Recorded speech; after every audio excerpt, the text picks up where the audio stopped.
All right. Happy holidays, everyone.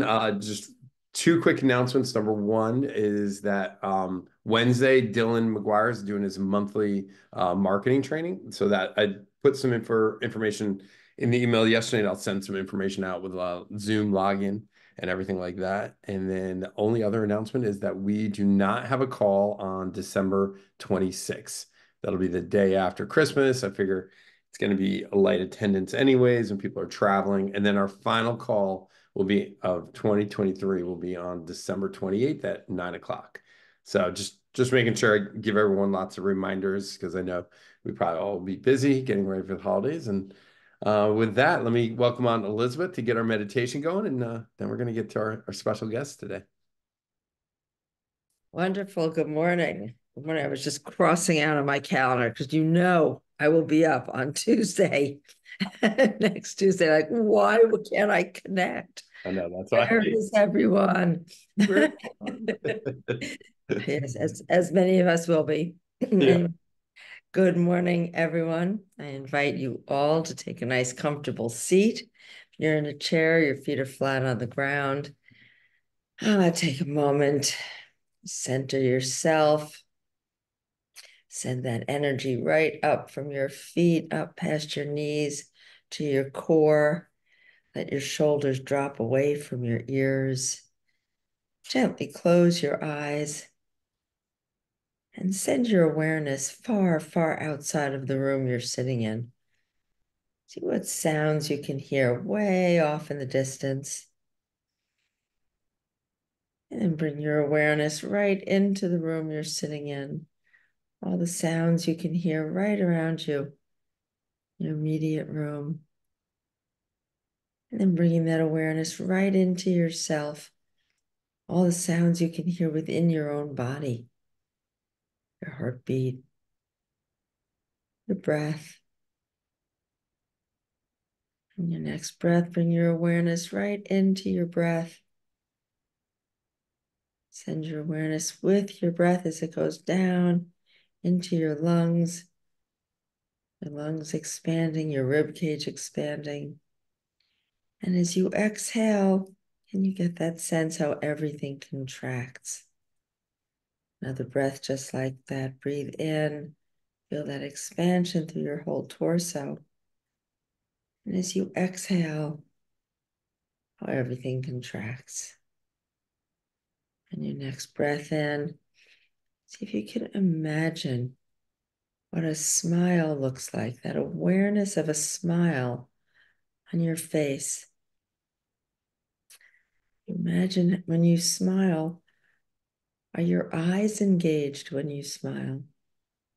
When you smile, what happens to your forehead, your cheeks, your nose, your ears, your lips, your chin, your shoulders? When you smile, are your shoulders engaged? Does your body smile? Bring that awareness of a smile right up to your midbrain. You can send that smile along with your breath. As you take that breath in and that breath goes down into your lungs. Imagine that when you swallow, you can swallow your smile, letting your smile join that breath in your lungs, that smile expanding throughout your whole torso. When you exhale, you can let that smile sit right at your heart center.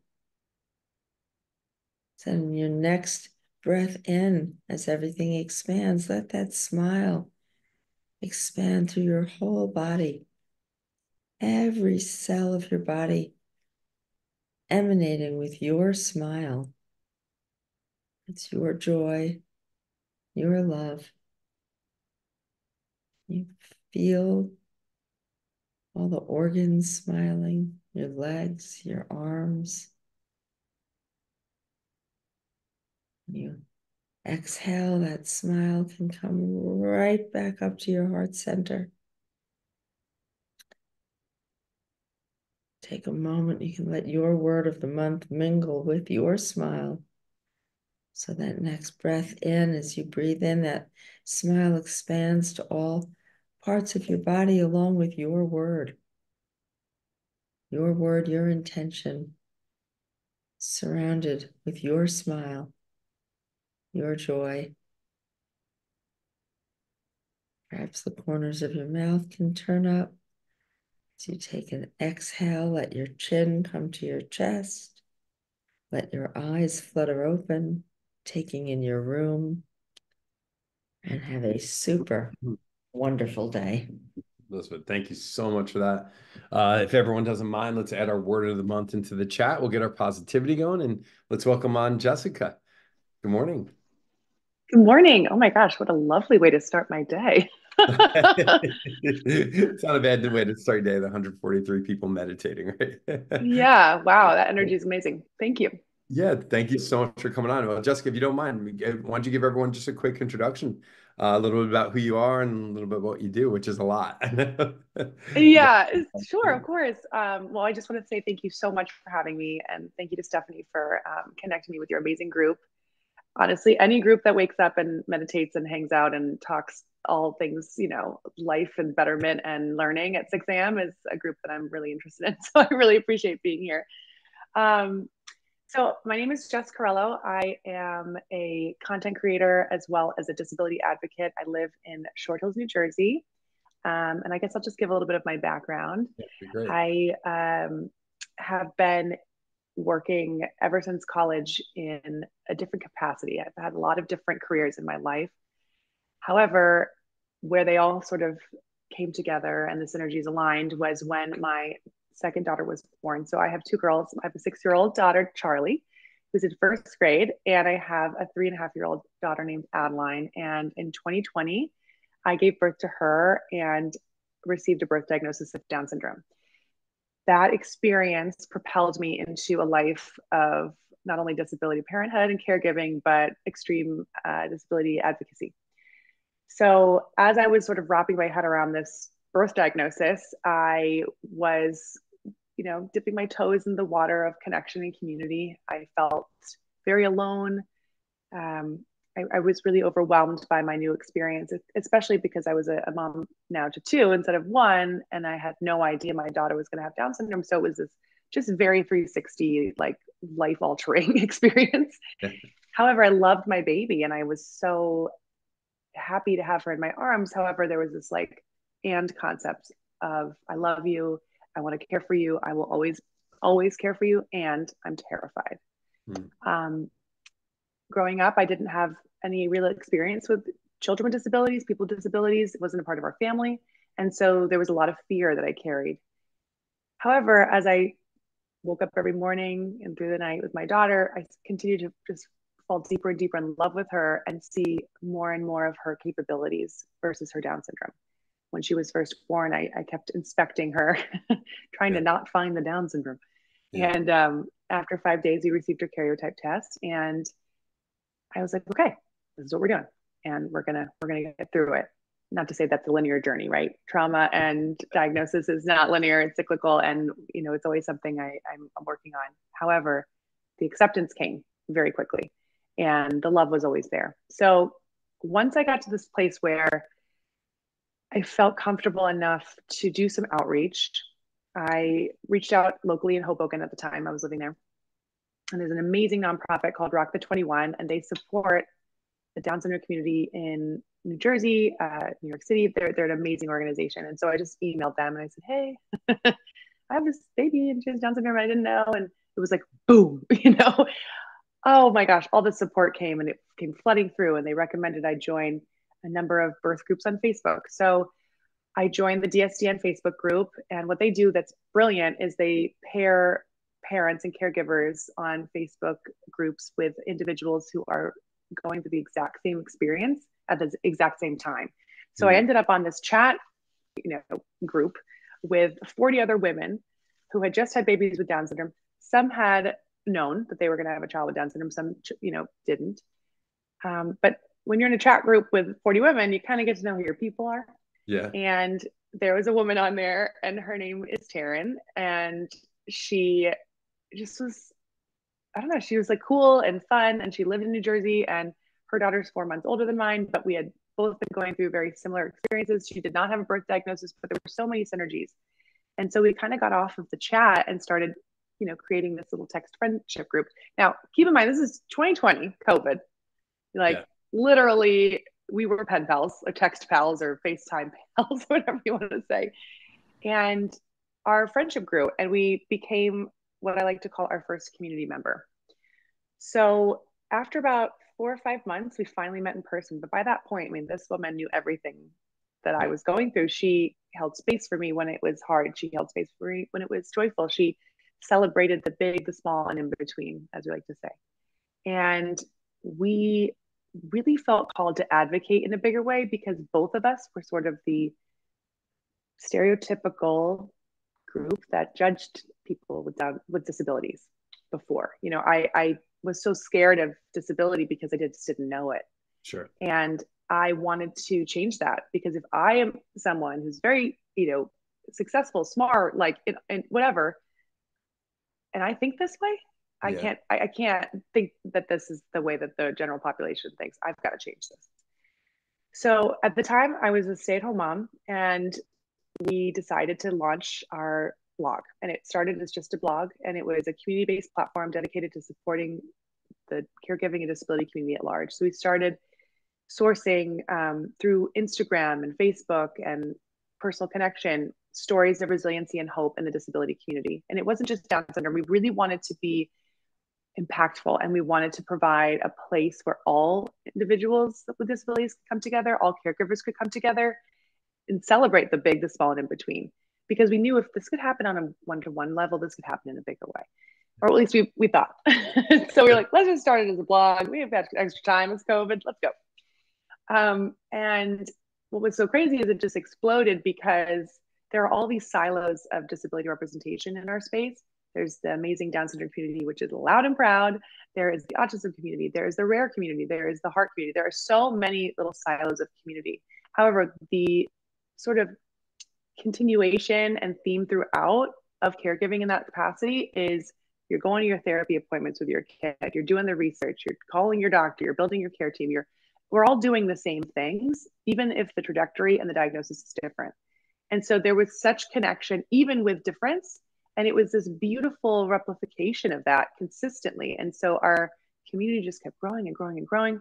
And because we were the specific, target audience, we were able to not only listen to the community members that were joining, but listen to our hearts and say, okay, what do we want to do next? And when we got such a good response, we thought, okay, this could be something really, really big. So it started as a blog. We started doing local events, one per quarter. I mean, we had, it was COVID. So once everything kind of opened up again, we did our first event, and it was so amazing. We had probably like 15 people in the room, and it was amazing. And, looking back now, that seems small, but for us, that was huge. All these amazing caregivers in a room, and we had a guest speaker, and she was a social worker at the Valley Hospital System. We worked so hard on that event, and I remember just culminating and coming together and being so cathartic to us, and it just propelled us. So I say all that to then fast forward almost 3 years now. We were really, really blessed in getting organic press. So in November 2022, we were asked to interview as a part of a caregiving story on the Today Show. And what started as us just sort of being a part of the story ended up then us being the story. And then they sent like a whole crew to our house, and they interviewed the kids. And once you see my kid, you're like, all right, we got to get this kid on TV. She's the cutest thing ever.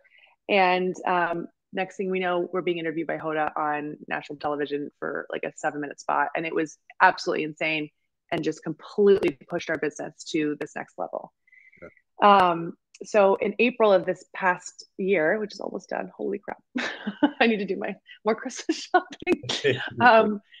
In April of this past year, we had, after the Today Show, and at that point we had already been sourcing, but we had it on our hearts to put together a book, because when I received my birth diagnosis, I received the, paper photocopied handout with all of the things about Down syndrome that could go wrong. I received all of the, doctors I'm supposed to check off the list, cardiology, pulmonology, ENT. I mean, the list is crazy. And I was building my care team. It was absolutely nutty. But what I didn't get was hope. And I received an extremely traumatic birth diagnosis delivery. I wasn't even given the information that my daughter had Down syndrome with my husband. So it was extremely important to both Taryn and I to do something about that.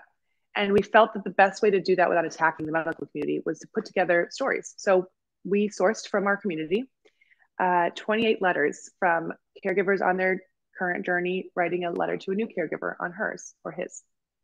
We also have a self-advocate in the book as well who has Down syndrome and wrote a letter too. But each letter starts, Dear Mama. The book is called Dear Mama, Stories of an Extra Lucky Life.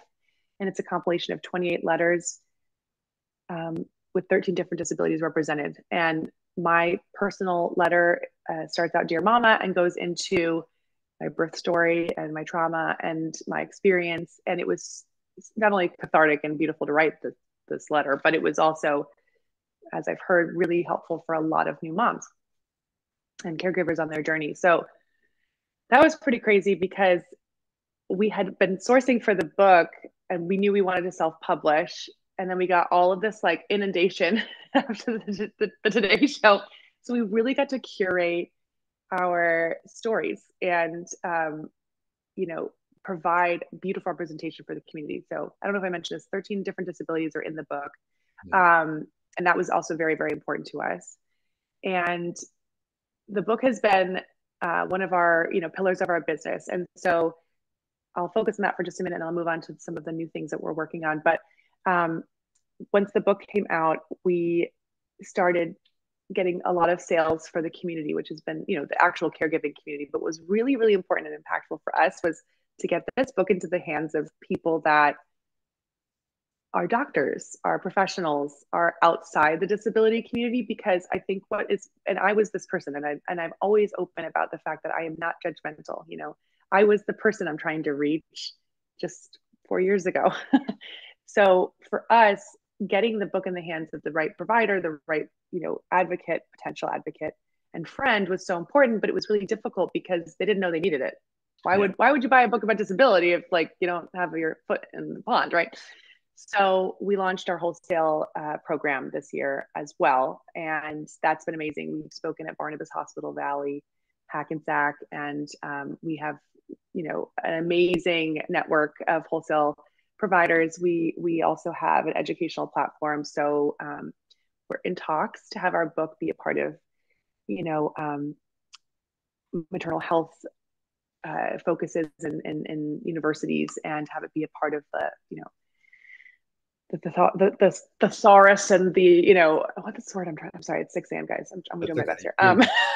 Curriculum. There it is, curriculum. So anyway, thesaurus, that's not the word. Curriculum was the word I was looking for.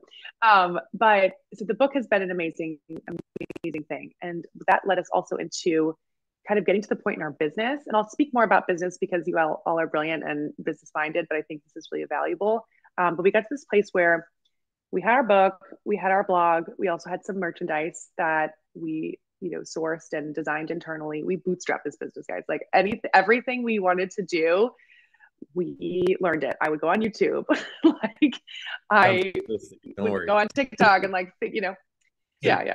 And at the time of launching Extra Lucky Moms, I also launched my personal brand, Jess LLC, not knowing I was launching a personal brand because I was just sharing my life on TikTok. So as Extra Lucky Moms was growing, so was my personal business. I'll get into that in a minute. But so anyway, we launched this book. It's going great. And then we did this wholesale program. And then we're like, oh crap, how are we going to make money? Because I don't want to ask, other than selling this book, I don't want to ask my community to pay for things, because the disability community at large is the most needy community and they have the least amount of resources. I could get into a whole discussion about the screwed up nature of our United States and disability, but it's this perpetual poverty cycle, and it's a lot. So we were really committed, Taryn and I, to not ever put that on our community. We never wanted to, it's one thing to sell like a cute mug, Yeah. or something, or like a sweatshirt or what have you. But like, I didn't want to have, we, both of us did not want to have to lean on our community for revenue. So we got to this place where, regardless of whether or not this business was going to scale, we were committed to that as one of our pillars. So we hired a business coach because we were like, what are we missing? Like, we think that there's potential to scale here, but we're just not sure and we need help. So we hired this amazing woman named Kim Brylan. And if you don't follow her on LinkedIn, please do. She's absolutely brilliant. And she helped us break down our business. And so what we ended up recognizing was, at this point, we had done a few corporate talks, we did a couple of keynotes, and she's like, you're sitting on a gold mine, guys. That is your like revenue generator. So we started really, sourcing our corporate speaking engagements, and she was so integral to helping us build that business. We've now spoken to huge banks on Wall Street. We go in and we teach HR managers and colleagues how to better support individuals that are parenting a child or caregiving for a child with a disability or have a disability themselves. There's such a crazy burnout rate. It's 40% of working parents that have children with disabilities because of the workload. And it's not because they're incapable of providing amazing work. It's that managers aren't comfortable with working with their schedule. Yeah. And they're not comfortable communicating. And people with children with disabilities are uncomfortable advocating for their kids because they're worried that they're going to look weak and they're going to be overlooked for a promotion. And there's just this lack of transparency and understanding. I mean, I have never been more successful since post Adeline, which goes against all the stereotype of a working or a disability parent in general. And so we put together this disability awareness talk, and it's spiraled into now having, annual partnerships with banks to help them really invest in their DE&I programming and to help them support working parents, but also to educate on awareness days. Did you know that 3/21 is World Down Syndrome Awareness Day? Did you know that April is Autism Awareness Month? Did you know that October is disability? There's just so many things that we then go in and we consult and we help and support. Obviously, we do our keynotes and our corporate talks. However, it's been such a beautiful, experience because we've been able to stay true to what our core values were as women and as parents and as business people, but also do the good work. Yeah. So we have had our book. We now do our corporate speaking engagements, and we also have a very robust social media presence. We have about 60 million impressions across all Instagram, TikTok, Facebook, all those things, with the hashtag Extra Lucky Moms, hashtag Extra Lucky Mom. And since then, we are excited to launch our podcast, which is like we haven't even announced it yet, so please don't tell anyone. Just kidding. But we are launching that in 2024, and we have quite an amazing lineup. And that's also been another revenue stream for us because we have partnerships and sponsorship opportunities, et cetera. So, and we have an incredible newsletter. We have just such a valuable, integrated listening community who wants the good info. So speaking of the newsletter, every week we put out a newsletter filled with disability news, filled with updates from our community. We do a spotlight of the week of a community member who's doing something great. Like last week, for example, a friend of mine who is a community member, but she didn't get the spotlight because she's my friend. She got the spotlight because she's awesome. But she won like teacher of the year in her district, and her daughter has Down syndrome. And I was like, you're the community member. We're spotlighting you. And it has nothing to do with disability. It's all about her, but she is an extra lucky mom and she deserves to get the spotlight. And so we're always trying to recognize our community members, lift them up, inspire them to be change makers, inspire them to advocate for their kids. And yeah, so on the other end of but on the other side of that, I am also a full-time content creator. So this all happened by happy accident because I was bored AF in 2020 during COVID, and I was home with both my kids, and I had this new delicious dumpling of a baby with Down syndrome, who, if you don't know, a child with Down syndrome typically has a hypotonia, which is low muscle tone. It is the best thing you could ever hope for in a newborn because that baby will just go like right on your chest. So I was just snuggling this delicious little dumpling and just sharing my life on TikTok. And it started to snowball into followers. And, in 6 months, I had 30,000, then it went to 50,000. And then now I'm up to 162,000 followers. And that's honestly one of my biggest revenue builders. I partner with very big brands, but I'm very, very, very conscious of the brands I partner with. And I think that's why I've been able to be so successful because, first of all, I'm real. Sometimes I don't wear makeup on my videos. Sometimes I've had a crappy day and I'm sharing my, experience. Like last week, Adeline had some virus a couple weeks ago and it manifested weirdly in her hips and stopped walking on Thursday morning. And the doctor, now I've worked very hard to curate our team and advocate for that. However, my doctor was out of the office. We were bamboozled. We had to go to City MD. No one took us seriously. We were dismissed because of her disability. Here I am back and advocating again. And so all those tools from my advocacy journey on Extra Lucky Moms, but also having, the privilege of having experienced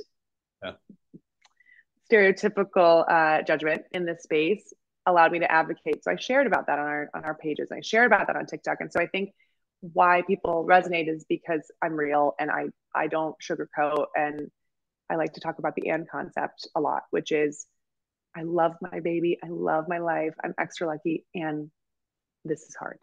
Yeah. And I can do hard things and I'm tired and all the things.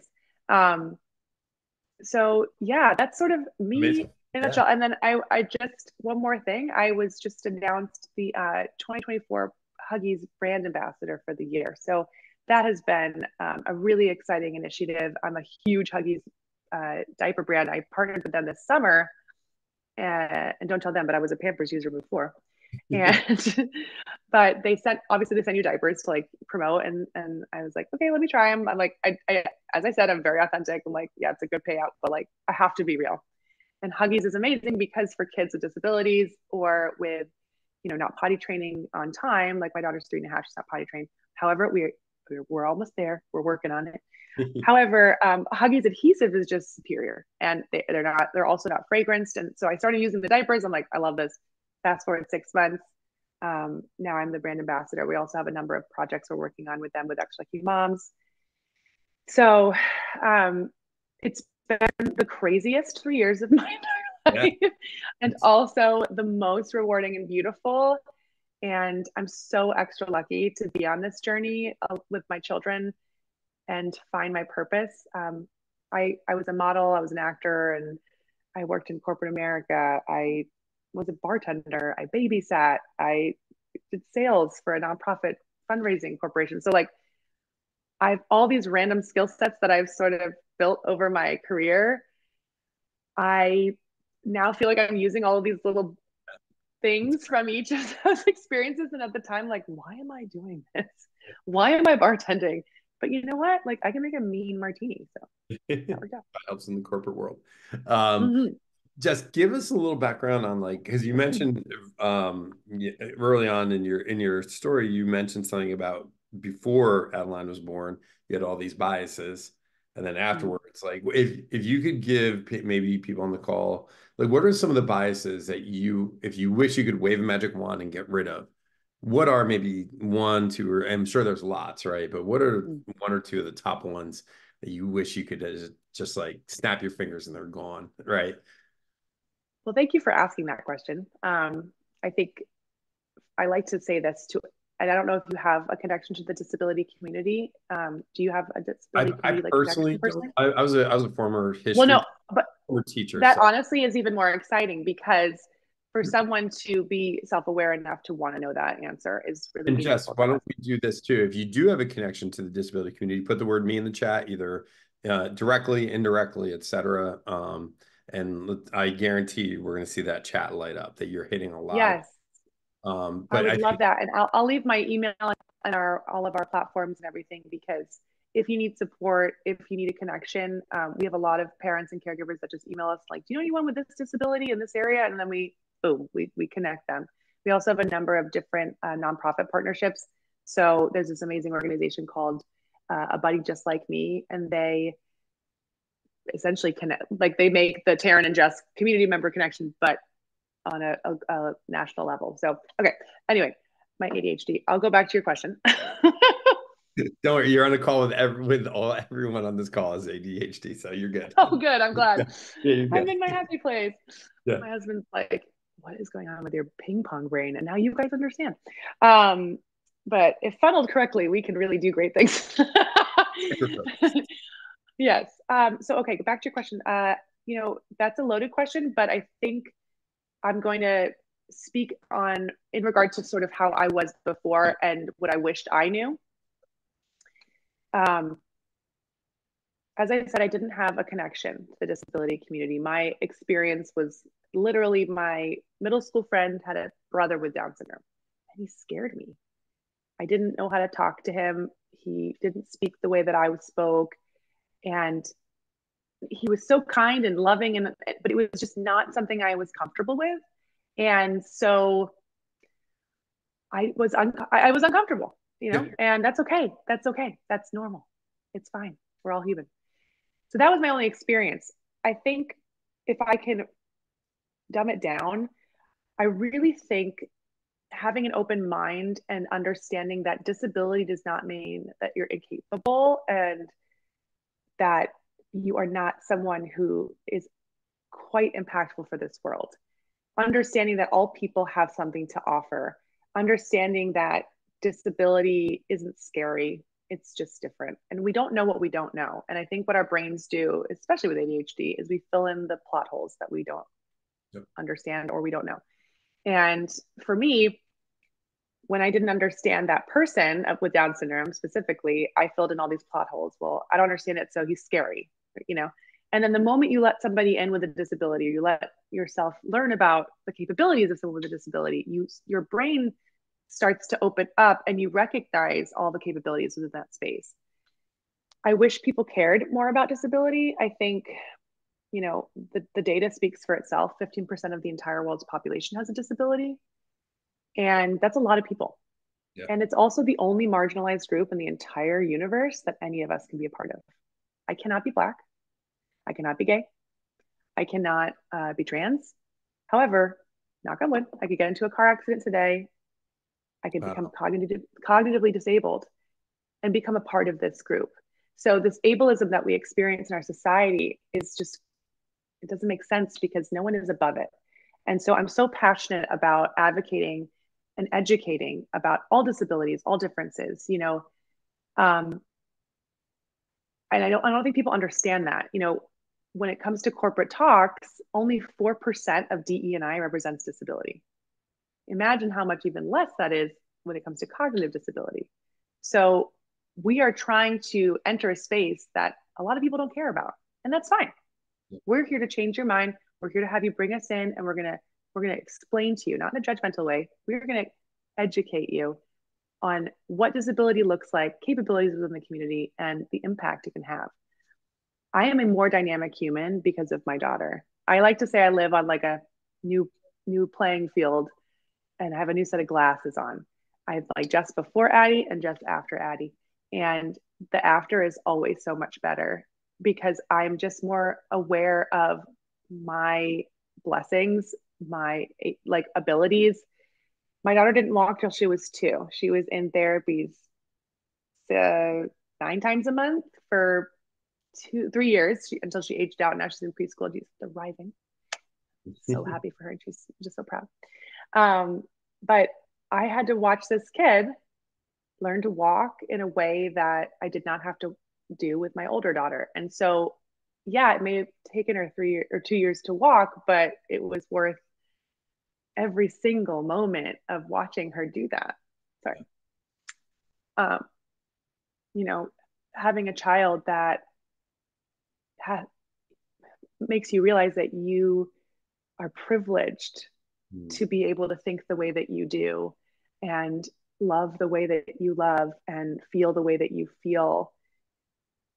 It is the most beautiful life experience. And I just want everyone to get it. I want everyone, and not everyone gets an Adeline, but I feel extra lucky for her.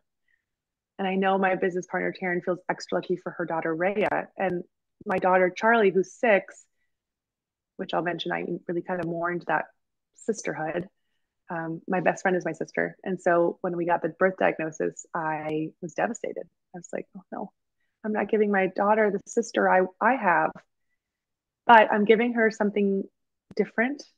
And may I say, even more beautiful, because it's completely, you know, adjusting her experience in life and her lens. And she is such a natural caregiver because she's also watched her little sister struggle. She's also watched her learn to walk the same way her mom did. And so I think this is a very roundabout way of answering your question, but You're doing great. Just keep flowing. I think it's just a matter of, you know, I wish people just were more open minded about differences in general, less judgmental, and also willing to learn. I'm not an expert in anything. I'm good at a lot of things, but I'm not an expert. I'm also not an expert in disability. I'm an expert in Adeline. That said, I know a lot about disability because I've been working in this space for 3 years. Yeah, 3 hours, 3 years. And, you know, we've spotlighted so many different disabilities. We've championed the rare community because they didn't really have a silo of support because it's rare, right? We have a girlfriend here who's one of our first community members once we launched, whose daughter has Jordan syndrome. And it's one of the most rare diagnoses. It presents a lot like Down syndrome, but they have a different physicality and more severe hypotonia. And there's just not a lot of data because it doesn't exist, or so far it hasn't been on typical panels. The family that actually discovered Jordan syndrome had to pay out of pocket to get her in complete genome test done, and they discovered this variation and chromosomal variation, and they literally diagnosed Jordan syndrome and created this diagnosis. And now we think that there are thousands of people in the world, but currently there's only 600. So I'm so lucky, extra lucky, to get to learn about diagnosis and have this beautiful education. And I share it on my personal pages. I share it on Extra Lucky Moms, and my best friends, my family now are like, oh, I have a friend and she's, her daughter has autism and a dual diagnosis. And I sent her to your page. And I did that because I learned it from your TikTok and I learned it from your Instagram. And so, it's not like you have to be like, okay, I'm going to be the best disability advocate of all time, but at least be open-minded. And so, yeah, I think it's more like I really just want people to not be so scared, not to be scared to ask questions. Like, I love to talk about my kid. I love when people are like, okay, so explain her diagnosis. Like, how does that impact her? Like, and I'm not scared to go up to an Extra Lucky mom with her kid in a wheelchair, or kid who has a, because there's a lot of visible disabilities, but obviously there's a lot of not. And so if I see a kid with a limb difference, I'm going to go up to that mom and be like, how you doing? I'm Jess. My daughter has Down syndrome.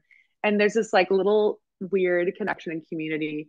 A dear friend of mine, Bailey Link, who I met and lives right around the corner, her sister has Down syndrome, and she came up to me in a restaurant and was like, hi, I see your daughter. And I was like, and sometimes the Down syndrome is the least exciting part about Adeline at this point. She's like the best, like, I don't even think about it half the time. So sometimes I forget that, people notice that because it's a visible thing. And I was like, hi.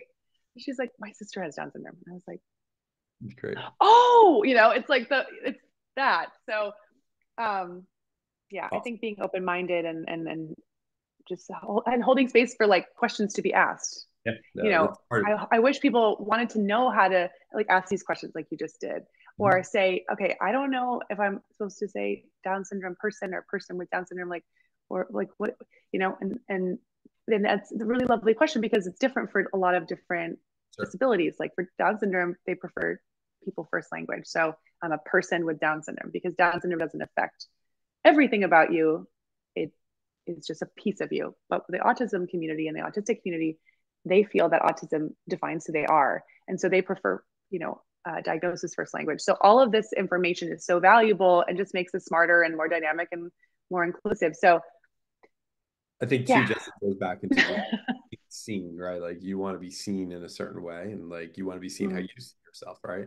And I also love, I think life is always about how you frame things, right? And how you approach things. And so I love how you framed it as the extra lucky moms and all moms are lucky, but you have this extra lucky and the beautiful viewpoint of, once again, oh my God, that's so bad. No, this is actually amazing. Oh my God, look at the gifts. All right. So my final question to you, and then we're going to let you get back to your day and let everyone else get on your day. And there, you shared a lot of resources with me. And maybe if you could just maybe today shoot me a quick email that I could share with everyone as well. Yeah. Just everything you want to, you have so much that you can impact people. But my last question to you is, what lesson can 153 people learn from Adeline today? I'm going to share a story. I think that's really impactful. And it includes Adeline, but it's about somebody else with a disability. Because you guys just follow me on Instagram and TikTok, and you'll just learn everything through her because she's on there. But I think that this story is valuable for that question. So thank you for asking it. This summer, we just moved here to Short Hills in June, and this summer my husband was working full time, and I was also working, but the kids are home, and so I had just sort of a crazy schedule, and we would go to a pool club every day, basically in the afternoon. Because I needed to get their energy out and have a little bit of free babysitting for my 6-year-old, which is the pool. And one day, a young Black man was at the pool, and I could tell he had a disability, but I couldn't figure out what it was. And it didn't matter. It wasn't, we were like, hi, what's your disability? But we just, I said, hi, when he came to say hello to us. And he and my daughter, Adeline, just connected on this beautiful level. And it started out as, she'd be in the wading pool and he would just come up and sit with her and he would hold her hand and he would play with her. And as I got to know him, I realized he's extremely cognitive and very, very, very bright. He just had something called apraxia of speech. So apraxia of speech affects the neuron transmitters in your brain. So it's all there. It's just really hard to come out. Okay. And so assumptions are made. People think that you're, not smart. They dismiss you, and it's a very difficult diagnosis, especially if you don't know how to advocate for yourself. So that regardless of that, I met his, one day his sister was there, and I just talked to her. And every day, John would show up at the pool, and he would wait for Adeline. Then we became friends, and our conversations took longer because it's harder for him to speak, but we became really good friends. And he started helping me with my kiddo every day. And I was like, John, like, you can't do this and me not pay you. Like, you're literally, like, I'd be sitting doing work on my computer and he's like in the pool, like throwing her up in the air, like basically free babysitting. And I'm like, no, just because you have a disability does not mean you're not getting paid for this. Yeah. So I asked him, I said, do you want to be my mother's helper at the pool this summer? And so I hired him this summer. And fast forward to now, he comes once a week and helps us with our family. He's amazing. He and Adeline, I really would encourage you guys to go on my TikTok and Instagram to see their dynamic play out. It's a really beautiful, heartwarming thing to watch online. But I think that story is important because I would never have thought twice about asking someone with a disability to help me with my kids until I had Adeline. Yeah. And she is really what has opened up my heart and my mind to a yes mentality and a yes until we have to sort of veer or readjust. And now John is coming to our house once a week. I just sent his resume over to Team Impact. If you haven't heard of teamimpact.org, please check them out. But he's going to be starting to volunteer there, and then hopefully we'll funnel into a full-time job. He's an incredibly capable person, and I'm not saying this to be like, I was the one who believed him. However, I was one of the first, his amazing parents. However, I don't think your parent can be your advocate unless you are able to believe in yourself too. And I don't think that he's older, he's like 25. So like he grew up in a time where advocation was not normal or typical. So it was almost like something that people hid. So I think for him, having a representation of a mom who's advocating and like pushing him, I'm like, why don't you have an AAC device? Like if you can't speak to somebody, you need to have an AAC device so you can say, hi, I have a disability. Why don't you have a handicap placard? Like I'm so tough on him in a way because I know he's so capable and so smart. He just hasn't been pushed.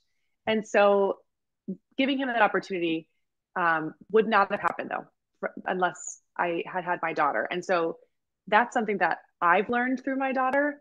And we can all learn from that story, I think. Yeah, that's great. Well, Jess, I can't thank you enough for, being on this morning and sharing all this. And I Thank you guarantee for having you, me. the chat's been incredible. What Does we'll anyone have a question? Do you want me to like answer? Or I don't know um, how long these last. yeah, we're sort of at time, but what Okay. Sorry. I I tend to guarantee no, I tend to over explain. you're good. You're great. No, what I'm probably I know there's gonna be people there in the chat. There's people that have suggestions or connections, and we'll Oh, get you awesome. a copy of the chat. But then also, I guarantee your inbox is probably gonna be filled right now. So, Yay, I can't wait. I love connection. I really do. And let me just share our channels just so if you want to reach out directly, and I can email this too, but in case anybody yeah, wants right now, on Instagram, I'm Jess Quarello, JessQuarello. Extra Lucky Moms is a cross platform. We just launched our YouTube because our podcast is coming. So please subscribe. We need the subscribers. And we haven't announced like our podcast yet, but you guys get the yeah. invites. So it's Extra Lucky Moms, Jess Carlo. And then on TikTok, which is my main platform, I am Extra Lucky Jess. Awesome.